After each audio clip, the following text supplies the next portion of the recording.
Assalamualaikum everyone. I hope you are doing well. Welcome back to my channel Voices of Pakistan. Today we will discuss lesson number 122. Basic programming block structure with more examples. हमने basic programs के blocks पढ़े क्या होते हैं, declare करना, Bing करना, exemption करना and and करना। ये बात आपने अपने जहन में रखनी है। यहाँ पर हम कुछ जो है वो एरर्स को, एक्सिक्यूशन को फिक्स करेंगे और जो है कुछ देखेंगे कि एरर्स आते क्यों हैं, उसको फिक्स करेंगे and program with select into को जो है वो डिस्कस करेंगे। Following program execute with an error during completions and executions. यहाँ पे कंप्लीशन जो है वो कंपाइलेशन जो है वो यहाँ पे कंपाइल को रिप्रेजेंट कर रहा है। डिक्लेयर करना है आपने टेकिंग इनपुट को, वेरिएबल्स को, फिर A number is equal to जो है वो आपका and A taking into input for variable B voucher आपने इसको जो है वो दे दी, एक वैल्यू दे दी।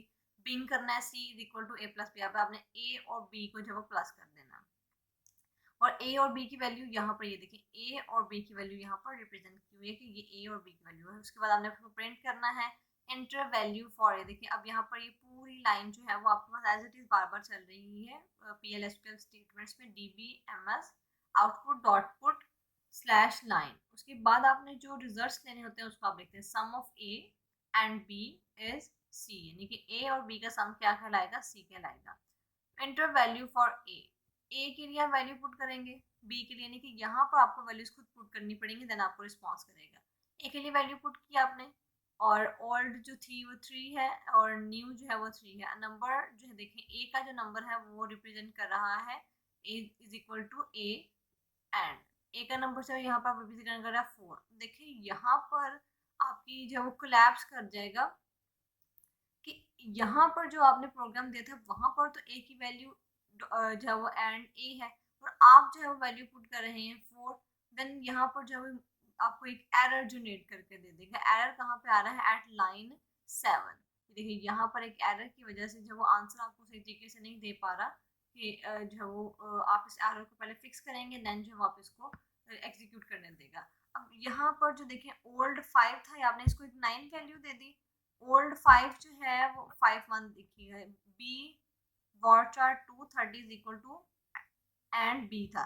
तो अब यहाँ पर जो न्यू दे रहे हैं वो वार्चार 230 है, 230 इज इक्वल टू 9 है। देन इस वाली लाइन में और इस लाइन वाले में डिफरेंस है। अब इस वाली लाइन को इस वाली लाइन को जब आप प्लस करेंगे तो डेफिनेटली आपको जो है वो एरर देगा। तो पहले हमें इसको फिक्स करना है, देन हमें जो है इसको एग्जीक्यूट करना है। Program fixing of error, following program execute successfully. ये जो प्रोग्राम है ये सक्सेसफुली एग्जीक्यूट कर रहा है program with select into. Following program execute successfully with the retrieval of single record. Single record के रिट्राइवल से हम इसको जो है वो कर सकते हैं। देखें हमारे पास वी आई डी है, वी एम्प्लॉय है, इंटीजर्स है। आईडी आपको पता है कि इंटीजर्स में होती है, एम्प्लॉय नंबर जो है नंबर्स में होते हैं। बिंग करें, वी आई डी दिया हुआ सेलेक्ट एम्प्लॉय, एम्प्लॉय का आप कह रहे हैं। देखिए यहाँ पर सेलेक्ट इनटू का जो है वो कमांड यूज हो रही है, select employ into V employ from employ, V employ number from employ, where employ is equal to V I D. यहाँ पर वी जो है वो वी आई डी को रिप्रेजेंट कर रहा है एम्प्लॉय की। DBMS आउटपुट, अब देखें कि यहाँ पर सेम वही लाइन है, एग्जीक्यूशन है when no data found, then आप जो है वो नो रिकॉर्ड जो है वो एग्जीक्यूट कर दें, एग्जिस्ट कर दें। एंड वैल्यू क्या निकली हमारे पास, वैल्यू इज इक्वल टू 7369। यानी कि हम जो है वो वैल्यू किसकी निकालना चाह रहे थे, हम वीयू आईडी की आईडी निकालना चाह रहे थे यहाँ से एम्प्लॉय टेबल से, जहाँ पर एम्प्लॉय जो है वो इज इक्वल टू हो वी आई डी। नेक्स्ट है program with the select into. Same यहाँ पर एक प्रोग्राम दिया हुआ है जिसमें सेम वही एग्जीक्यूशन की हुई है, लेकिन यहाँ पर एरर आ रहा है लाइन 1 में। लाइन 1 में क्या एरर आ रहा है कि आपने उसको declare error at the line, no data found at line 6। Line 6 पर भी कोई डाटा फाउंड नहीं हो रहा, देन जो इसलिए आपको एरर जनरेट करके दे रहा है। फिर वही सेलेक्ट इनटू की जो है वो प्रोग्राम्स है। उसके बाद कंपाइलर रन प्रोग्राम, ये भी हमने कॉन्स्टेंट में पढ़ा था PL/SQL की कि इसमें हमारे पास कौन कौन से कॉन्स्टेंट होते हैं। अच्छा ये देखिएगा, प्रोग्राम कंपाइलेशंस एंड एग्जीक्यूशंस में हमारे पास क्या का जो है वो प्रॉपर प्रॉम्प्ट यूज होती है, वो है declare, being, exemptions and and. ये आपने अच्छे तरीके से कर देनी है। ये आपके प्रॉम्प्ट्स हैं, ये आपके ब्लॉक्स हैं जो कि आपके हर स्ट्रक्चर में यूज होंगे। Program executed with an error, यहाँ पर भी एक एरर जनरेट कर रहा है, इसको अच्छे तरीके से देख लीजिएगा। ये सेम वही है जो हमने ऊपर जो है वो डिस्कस किया है कि वाटर अगर हम ए को ये वैल्यू दे रहे हैं, बी को ये वैल्यू दे रहे हैं, तो बाद में हम ए की वैल्यू चेंज कर रहे हैं, बी की वैल्यू चेंज कर रहे हैं, तो ये एक एरर जनरेट करेगा। Run program using SQL developer, आपने to compile the procedure you click the run statement button. जो अगर आपने कोई भी प्रोग्राम जो है वो रन करना है, देन आप क्या करेंगे, you click the run statement button. ये देखिए आपको जो है वो पीएस के प्रोसीजर सक्सेसफुली कंप्लीट हो जाएगा। ये देखिए हेलो वर्ड, उसने हेलो वर्ड का एक प्रोग्राम रन किया, उसको जो है वो उसका आंसर मिल गया। देन देखेंगे कि run program using SQL developer to compile a procedure you click the run, यानी कि आपने किसी भी जो एसक्यूएल डेवलपर है या फिर आपके पास प्रोग्राम है उसको एग्जीक्यूट करना है, देन आपको रन स्टेटमेंट के बटन को क्लिक करना पड़ेगा। फिर सेम एज इट इज वही ऑप्शन दे रहा है कि run program using SQL developer. If the procedure is compiled successfully, you will find the new procedure under the procedure node. देखिए कुछ प्रोसीजर्स होते हैं, प्रोसीजर के अंदर नोड होते हैं, आपके पास वो नोड बने होते हैं। लाइक आपने एक यहाँ पर लिखा हुआ है प्रोग्राम, एक जो अगली नोड में लिखा हुआ है, एक जो नेक्स्ट नोड में लिखा हुआ है, तो आप उसको एग्जीक्यूट कर सकते हैं। एग्जीक्यूट प्रोसीजर नेम, एक नए नेम पर एग्जीक्यूट कर सकते हैं। दिस लिंक और path is not available for block codes without name, यानी कि ये विदाउट नेम आपके पास अवेलेबल नहीं होता।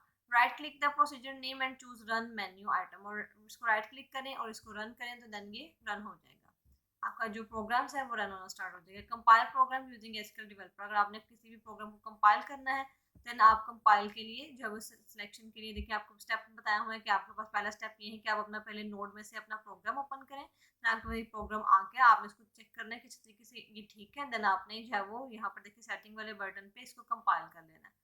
कंपाइल फॉर डीबग, यानी कि अगर आपको कोई इशू आ रहा है तो आप उसको डीबग भी कर सकते हैं। नेक्स्ट है हमारे पास data types and select into clause. Data types क्या होती हैं, इंट्रोडक्शन है, each value in a PL/SQL such as constant variables and parameter has a data type and determine the storage format, valid values and allowed operation, यानी कि जो इसकी SQL के जो कंस्ट्रेंट्स होते हैं वो या तो वेरिएबल्स होते हैं, कंस्ट्रेंट्स होते हैं या वेरिएबल्स होते हैं, पैरामीटर होते हैं, डाटा टाइप्स होते हैं जो कि डिटरमाइन करते हैं स्टोरेज की फॉर्मेट्स को। उसके बाद PL/SQL की दो डाटा टाइप्स होते हैं, एक स्केलर होती है एंड एक कंपोजिट होती है। यहाँ पर हमारे पास स्केलर डाटा टाइप्स फैमिलीज है, नंबर है, बूलियन है, कैरेक्टर है, डेट एंड टाइम है। ये सारी की सारी जो है वो हमारे स्केलर की डाटा टाइप फैमिलीज हैं। न्यूमेरिक डाटा टाइप्स आ गए हमारे पास, ये जस्ट आपसे एमसीक्यूज में पूछा जा सकता है, ये जस्ट आप अपने प्रोग्राम्स को लिखने के लिए इसको जब यूज कर सकते हैं। Real number and teachers and floating point, number जो है वो हमारे पास IEEE, floating point storage types है, बाइनरी फ्लॉट है, बाइनरी डबल है एंड PLS इंटीजर्स है। Number binary float and binary double and SQL data types है। इट रिप्रेजेंट साइंड 32 बिट इंड, यानी कि आपको ये जो है 32 बिट जो है साइन करते हैं। उसके बाद हमारे पास है बूलियन डाटा टाइप, इसमें ट्रू हो सकता है, ये फॉल्स हो सकता है, ये नल हो सकता है। इसमें कुछ लूप्स चलती हैं like if, then, case and loop statement like loop, for loop and while loop. ये सारी की सारी आपकी बॉलिन्स की जब वो आपके पास डाटा टाइप्स की वैल्यूज है। नेक्स्ट है हमारे पास करेक्टर और स्ट्रिंग डाटा टाइप। करेक्टर और स्ट्रिंग डाटा टाइप क्या है, करेक्टर है, वाचर 2 है, लॉन्ग है, रॉ है, लॉन्ग रॉ है, रो आईडी है एंड यू रो आईडी है।